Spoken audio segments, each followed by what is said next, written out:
which was really we celebrated the Bar Mitzvah of each and every Yid. We became a Yid on Shavuos. And the secular world, the Goyish Welt, they have their conception, their idea of Yom Tovim, what it means, a Goyish Shikop, but they understand what. They look at us anyways as something from a different planet. So whatever they make of it, they tell them in anti-Semitic Poland, the Polish Shuvah was big anti-Semitic. So a Yid to survive the day, it was miraculous. He was always distracted to find how to sustain his family, be able to finance them, to support them, whatever. So a Yid was walking down the street, and he was so distracted. Oncoming from the other direction was a Polish boy, and by mistake he brushed the Polish goy. That's all he needed, the goy, to be able to unleash all of his shvichazom, his ritziche, all his bloodshed upon the Yid. So he beat the Yid bloody, he knocked him to the ground. A Yid lives by their wits always. So instead of showing anger and if he's trying to fight back or something, he was no match for a big zlob. So he says to him, he says, John, he says, thank you very much. He says, here is 5 zlotis. He looks like a Michigan or a Yid. He beats him up, he gives him 5 zlotis. I'll explain you what it is. He says, today we have a special holiday. How do we celebrate it? By being very humble. So we have to find a way to make ourselves really feel humble. So the best way is if somebody beats you up, shows you that who are you, what are you? I can do what I want with you.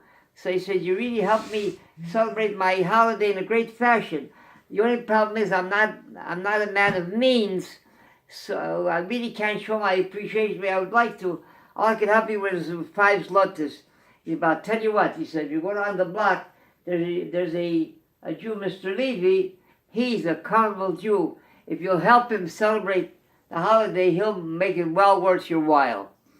He looks at you like you kind of Michiganer, but what is he? The Jews are anyways, they're not worth what the world keeps them here. So, but like you said, he'll make a living from it. What's hard to say? He runs as quick as he can. He knocks on the door. He says, Mr. Levy here, a butler answers. Here, just a minute. Then he says, Mr. Levy, he said, another butler, one butler. Finally, Mr. Levy comes out. He said, you're Mr. Levy? He said, yeah. He winds up and he socks him in the face. So Levy brings out his butlers with everybody, and they take it. He almost killed the Shagets. The Shagets are laying on the ground there. Blood is gushing from him, and he's cursing under his breath. He says, that other Jew on the block there, what a wise guy. He took and he sent me to a Reformed Jew, doesn't even observe the holidays. So I'm going to show what does Kabbalah Satir mean by Yidden? What is the Torah all about? The Torah is like the Gemara brings that somebody came to Hillel Zoken and he said to him, Rebbe, say, Lamdeni kol Torah kol legalachas. Teach me the whole Torah on 1 foot. So he told him, L'hav torecha kamoicha, idach zil gemor. He said the whole Torah is based on one principle: you should love your neighbor like yourself. So Rabbi Salanter one time said, somebody else's gashmias, somebody else's material needs are your ruchnias. That's your spiritual needs. So take care of somebody else's your spiritual needs. The Magid one time said, he says, it's incredible. He says, why is there how the world changed? He said, years ago, he said, when a parent was aged, infirm, was incapacitated, the furthest thing from the child's mind was to take and put the parent away in some kind of nursing home or some for elderly, an old age home. Who would do that? Tata, Mama, how could we do something like that? Nowadays, he said, is the first thing that comes to their mind. What's about it? Who wants to have an altar, old father, old mother hang around the house? He said, why is it? He said, because parents years ago, they would nourish, like someone said, he said that the reform, the conservatives, they decided that that Torah mitzvahs is diseased. So they amputate kashrus, they amputate Shabbos, they keep amputating. So years ago, but the problem is, if you diagnose it correctly, what the problem is, that not their disease, that it's not the Torah, it's society that's malnourished spiritually. They're missing nourishment. They don't have the right proper ruchnitic nourishment. So years ago, parents, everything focused on one thing, and to instill in the child your Shemayim, to fear the Bnei Shalom, Avos Habrius, Ruchnius, Kedusha, Chavivus HaTorah, to learn all sorts of that kind of a Messiah.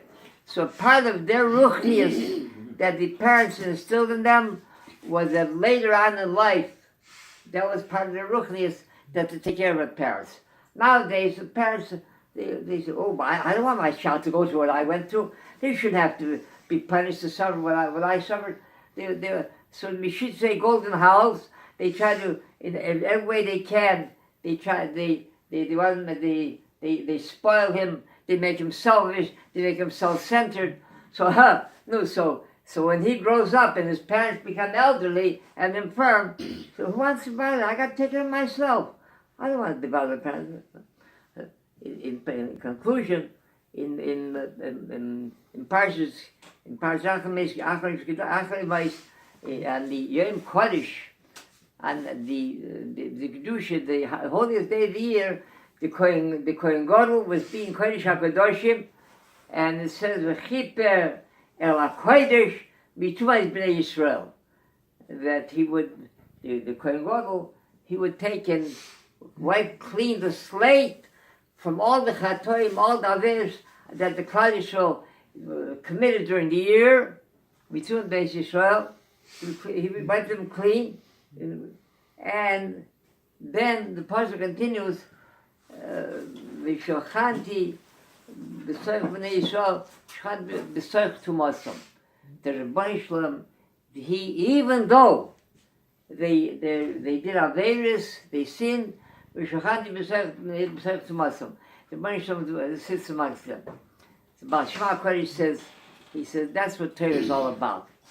He says, somebody who did a chet, so he wasn't Makayim from the Targ mitzvahs, some mitzvahs, he says, the Rebbe doesn't cast him aside. But the Gemara says, a Baal Gaive, someone who's self-centered, who's conceited, who's egotistical, the Rebbe says, the two of us, we can't live on the same planet. So the whole our whole Torah is fakert, is v'afta v'achamecha, to think about somebody else, to help somebody else, to be there for them. And the Shalom Kodesh teaches in Perik it says there that Asar Nishim, 10 of the miracles, the Nishim when the Beis HaMikdash was that on Yom Kodesh, on Yom Kippur, Oendim Svufim, when they would stand by the Avodah, Yom Kippurim, stand by the Avodah, by watching the Kohen Gadol. So Oendim Svufim, when it was so crowded, they were crushed one against the other. There was so no room. Mishtachavim, when it came to aquarium by the Avodah, fall down, Revachim, there was plenty of room for everybody. So that was one nisim. So he teaches, it means like oimdim, someone who stands with his arrogance, with his head up like this here. He thinks only about himself. Swoop him, no matter how much room there is, there's not enough room. Mishtachavim, when someone is humble, revochim. So there's plenty of room for everybody. Not even the kasher imers Kodesh Baruch Hu Zak Yisrael. Chana ben Akai Shoyim, Reza Kodesh Baruch Hu, Zak Yisrael.